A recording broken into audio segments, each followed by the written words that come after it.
J'étais assez sportif quand j'étais jeune, je faisais de l'aviron à haut niveau, donc c'est le sport qui m'a amené à la kinésithérapie. Et du coup, petit à petit, la rééducation, les notions de handicap sont apparues, m'ont fortement intéressé.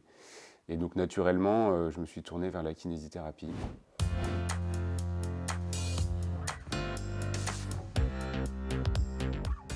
On s'est retrouvé avec des patients handicapés respiratoires, avec une vraie altération de la qualité de vie, pour lesquels on prenait en charge le côté fonctionnel, la rééducation à l'effort, un petit peu d'éducation thérapeutique, et puis on voyait bien qu'il y avait le facteur de risque principal qui perdurait, et donc je me suis dit naturellement, ce serait quand même pas mal si on pouvait prendre en charge aussi ce versant-là de tabacologie.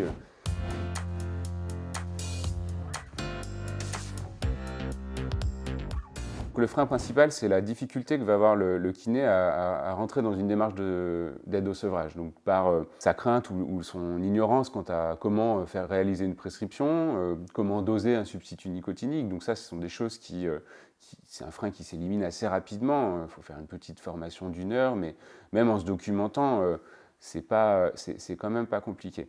Le deuxième frein, qui est plus organisationnel, c'est l'absence de cotation pour mettre en place des consultations tabaco. Donc, évidemment, il n'y a pas de rémunération associée à cette pratique. Il ne faut pas voir ça comme quelque chose qui va se mettre en place dans une activité avec des consultations tabaco dédiées. Ce n'est pas l'objet.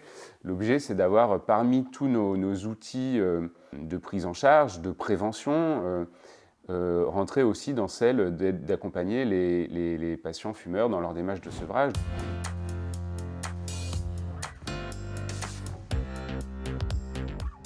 Ça prend du temps d'accompagner quelqu'un sur le tabac en patient, mais le temps on l'a.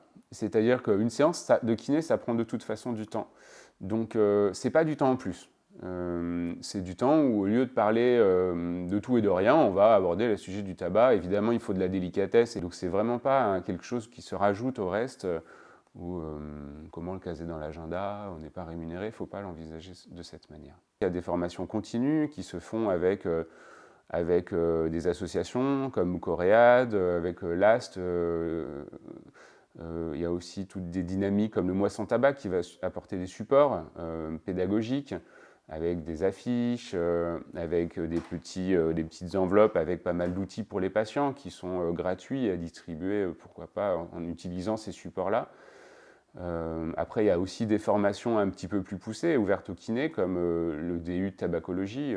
Et puis, il y a aussi des sessions en formation continue qui se font sur l'aide au sevrage tabagique et la prescription de substituts nicotiniques.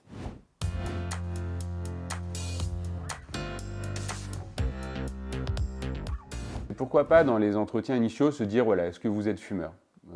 On prend en charge un patient en tant que professionnel de santé. Enfin, ça n'a rien de spécifique à la kinésithérapie, pour le coup, c'est de se dire, voilà, le tabac est mauvais pour la santé, on le sait, ça vaut peut-être le coup de poser la question. Évidemment, il faut le faire pour tout ce qui est maladie chronique, cardio-respiratoire, cardiovasculaire, etc. Ensuite, ça va être, pour les patients fumeurs, c'est de les informer déjà qu'on peut les aider, et ça va être de travailler la motivation en leur disant, voilà, ce serait bien pour votre bébé qui a un asthme du nourrisson, que vous ne fumiez pas à la maison, ce serait bien que vous arrêtiez de fumer. Pour les maladies chroniques, vous savez qu'en continuant à fumer, la maladie va évoluer. Voilà, donc éveiller dans la tête du patient l'idée qu'il serait bien d'arrêter de fumer. Donc il faut tout un travail de motivation, de préparation, d'élaboration d'un plan. Moi, par exemple, ce que je fais, c'est que je leur dis, vous me trouvez une date d'arrêt.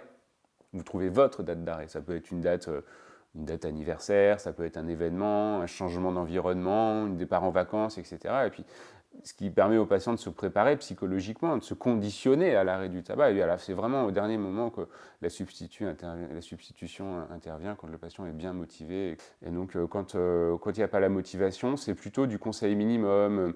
Que va engendrer le tabac dans l'évolution de votre pathologie. Donc, une notion plutôt informative qui va faire progressivement cheminer le patient et lui faire un jour se retourner vers nous en disant « ça y est, je pense que vraiment là, il faut que j'arrête de fumer ». Quand même, aujourd'hui, ce sont des choses qui sont admises. Il y a eu beaucoup de campagnes de prévention, les patients sont au courant que le tabac est mauvais pour leur santé. L'étape d'après, c'est le patient est au courant, mais il n'a pas les recours, il ne sait pas trop comment faire. Il est perdu il sait qu'il doit arrêter, mais il ne sait pas par quel bout prendre la chose. Et à ce moment-là, on va pouvoir l'aider. Et du coup, parce qu'on le prend en charge sur du long terme, rentrer dans une démarche d'accompagnement progressive, travailler de la motivation en discutant régulièrement au cours des séances et puis l'accompagner avec la prescription de substituts nicotiniques, ou l'orienter pour les cas un petit peu plus difficiles, pour les patients qu'on va voir sur un temps plus court, sur des consultations dédiées au CHU, chez un professionnel de proximité. Il y a des annuaires qui permettent de référencer un petit peu tous les professionnels formés au tabac autour de notre lieu de pratique.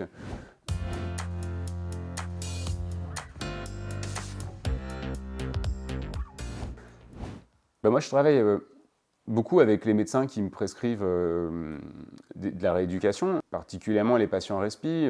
Les médecins avec qui je travaille sont surtout des pneumologues, mais savent qu'on accompagne nos patients dans leur sévrage tabagique, et donc forcément tous nos patients respi ont intérêt à arrêter de fumer, et systématiquement on leur propose. Donc les médecins, j'ai envie de dire, nous orientent les patients aussi parce qu'on essaye de les accompagner dans cette démarche et qu'eux n'ont pas les moyens de le faire.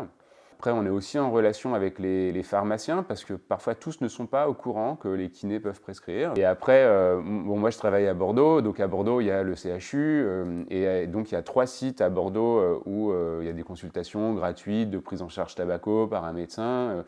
Donc dans mon cabinet, j'ai des petites flyers avec le numéro de téléphone du CHU pour orienter les patients. J'oriente les patients chez qui je sais que je n'aurai pas le temps devant moi, un épisode aigu.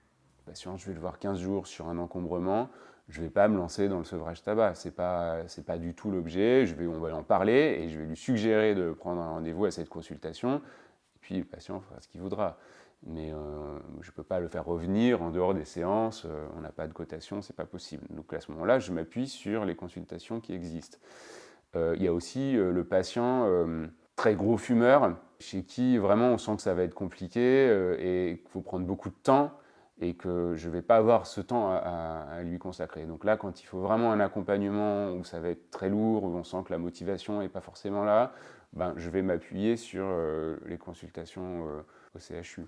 Je pense que tous les centres hospitaliers ont des consultations tabaco, donc là, il faut pas hésiter à leur adresser. Et si on n'a pas les contacts, il y a par exemple un site qui s'appelle Addictoclick, qui référence un peu tous les professionnels santé, notamment ceux de proximité de votre cabinet, etc.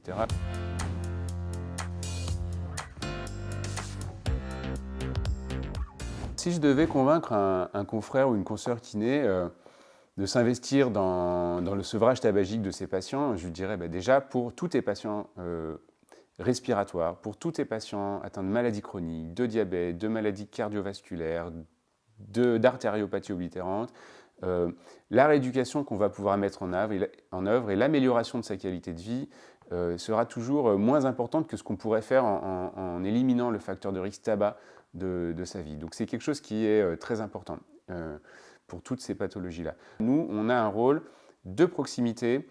On est en plus des professionnels du contact, on touche nos patients, on les connaît bien, on a souvent une vraie proximité avec eux, et on les voit sur un temps long, et on a l'habitude de discuter avec eux, et on a vraiment une position particulière qui nous permet d'être efficace dans l'accompagnement des patients fumeurs.